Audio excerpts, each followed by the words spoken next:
Welcome to Whiskey Bandit Reviews. I'm Eric. And I'm Josh. Barrel House Distilling Company, Brandy. What happens when some bourbon guys make some brandy? We're going to taste it and let you know what we think. So let's drink on that.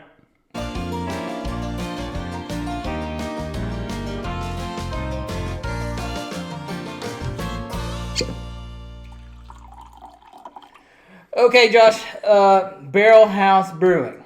Or distilling. They're Yeah. not brewing. Yeah. They're distilling stuff. They are distilling. Very small operation as of now in Lexington. They've got some plans for expansion, a move coming up, all that kind of stuff. And to be honest, it's very well deserved. To operate on the scale that they do and put out the quality of product that they have in the past, it's quite impressive. Yeah. So like I said, in Lexington, moving to Cynthiana, Kentucky, I think they recently broke ground on that in late 2023. So they're going to get that operation up and going. We typically like their stuff. Over my shoulder over here, we've got a couple things. We've got the Rock Castle. We may refer to that a couple times before, and then just kind of the regular bourbon, I guess. They also make a lot of moonshine, rum, stuff like that. Mm-hmm. And this is a new venture for them. This is cider-based brandy. Yep. We don't know much about brandy. No, not a whole lot.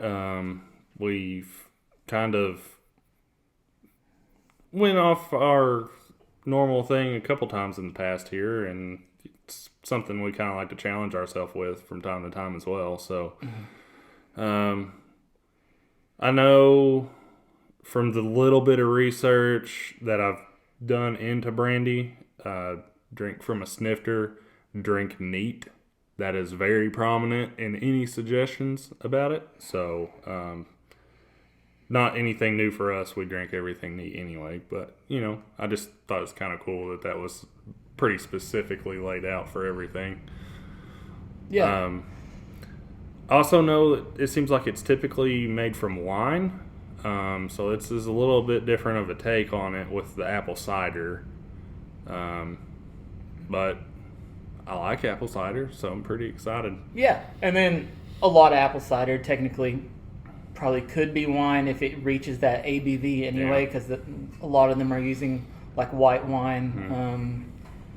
Like yeast strains. Yeah. So probably pretty similar, but probably not a lot of apple-based brandies out there. I don't know. I don't either. I have never had a brandy before. I have not either. So this is our first one.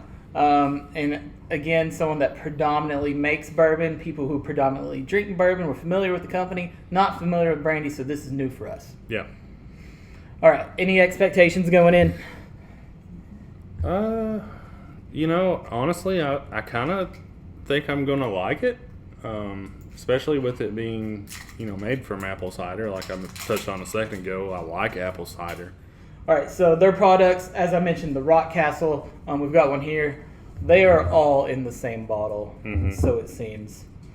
So, and similar profile there. We toured this distillery before. It's literally like two pretty small rooms, like in a warehouse. Yeah. It's quite a small operation, so it just makes it that much more impressive to me. All right. Snifter. Oh.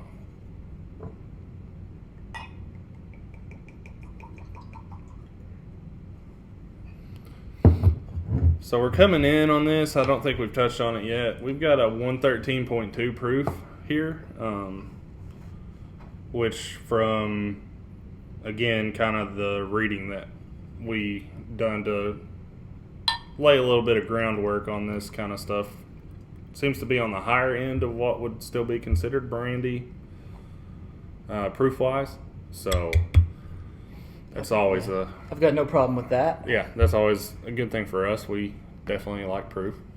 Yeah, so, and I think what I was reading from them is this was a one-time small batch that they put out. They distilled their cider, put it into their Rock Castle bourbon barrels, and aged it. Okay. So So this is their own distilled cider. They didn't source it from anyone, or is that not really known? I don't know where the cider came from. Gotcha. Definitely has some of that cider profile going on the nose, I feel like. Yeah, it's got an unusual smell that I'm not used to. Yeah. Definitely kind of wood forward, got like some woodiness to it there, but it doesn't necessarily come across as oak. You definitely pick up the apples, that's forward. It's a little malty for me.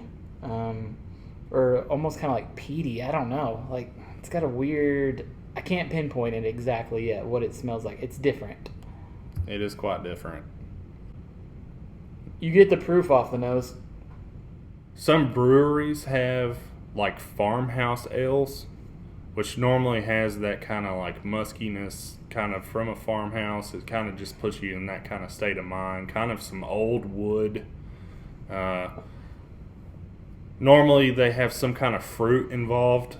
A lot of times whenever I've had one, it's usually been like a blueberry, raspberry, something like that. But kind of puts me in the same mind as that, but with apple instead of some form of berry. Yeah, it's definitely got, like I said, that old wood kind of vibe to it.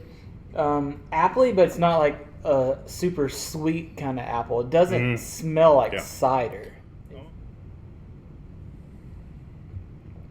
Interesting. So to me, that straight up tastes like super strong cider. It's aggressive. It's aggressive. I get a lot of the same tasting notes off of this that I would expect from the cider, but it's quite aggressive. It's pretty warm. Ooh-wee. Now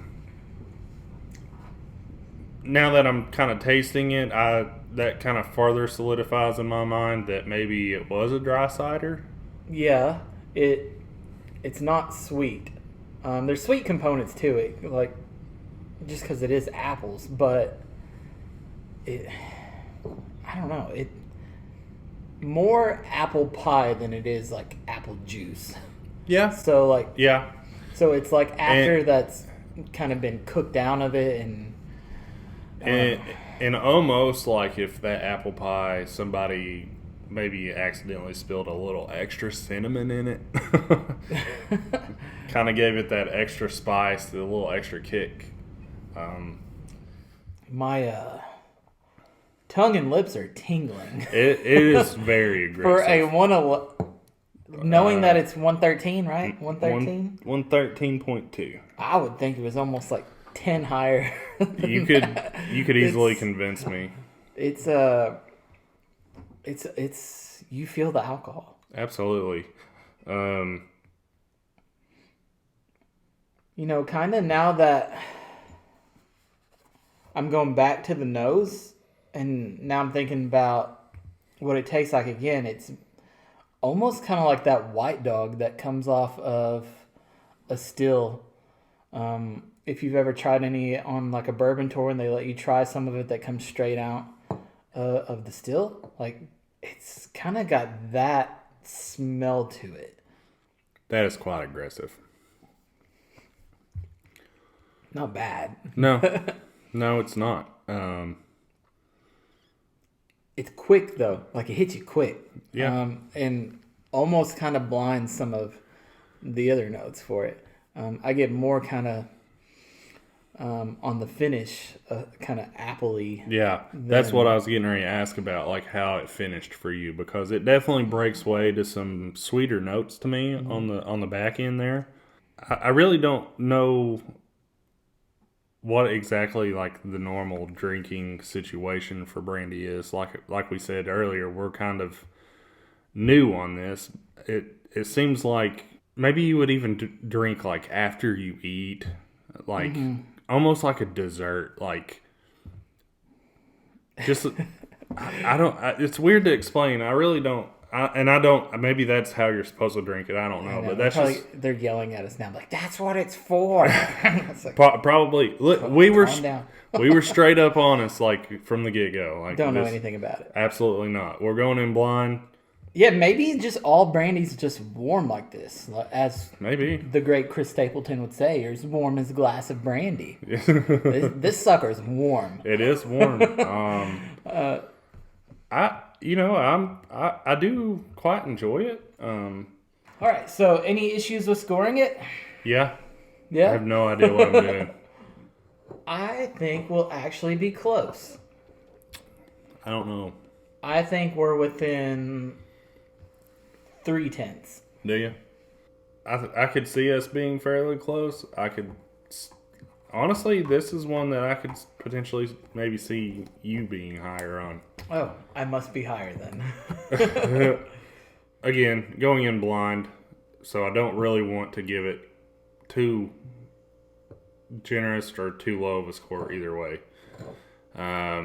So I went 6.1 on this. I feel like probably, to me, perfectly average brandy. Just based that off of completely nothing. It does have a few things that's going for it that I do enjoy. Also, some things that I don't necessarily love about it. So it was a little hard for me to gauge exactly where I wanted to score this at. But I like the proof. I like the finish. I don't really care much for the nose or anything that's going on there, to be honest. And that initial just like slap you in the mouth, like warmth to it, I feel like just kind of almost takes away a little bit from the rest of the palate, just because it's so intense. Okay. Fair enough. I am significantly higher than you. I am at a 7.1. Okay. So that puts us at a 6.6. I'm at a 7.1 basically for a lot of the reasons that you said, but I enjoyed that. So the aggressiveness of the proof, as you said, it is a bit much, but like it's like every sip that I take makes me want to take another one because I'm like, wow, that's interesting. And it makes me want to keep diving in to try more. I don't think it's one of those things you need to go out and try to find, and I'm not sure you could. Right. But I've never had brandy before. I think maybe this is probably above average. So that's kind of about where I'm at. All right, so that's all I got for this one. Anything else for you? I think that's it. All right, so that wraps up the Barrel House.